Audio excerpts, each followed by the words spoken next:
Delhiites faced a sultry Monday with high humidity outdoors. India meteorological depth. Forecast rain and thunderstorms this week. Dust-raising winds of 50 to 60 km per hour expected throughout the week. Monday's max temperature was 48 degrees Celsius at Safdarjung station. The day before, max temperature was 41.4 degrees Celsius at Safdarjung. Humidity levels ranged between 44% and 74% on Monday.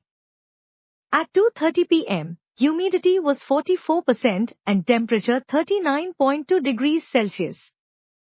Delhi's heat index or feel-like temperature was 48.5 degrees Celsius then.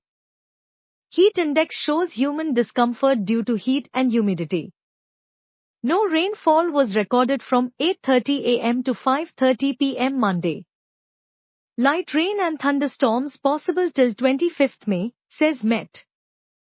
Winds may gust 30 to 40 km per hour, reach ING 50 km/h during storms. No color-coded warning issued by IMD for May 20th to 25th rains.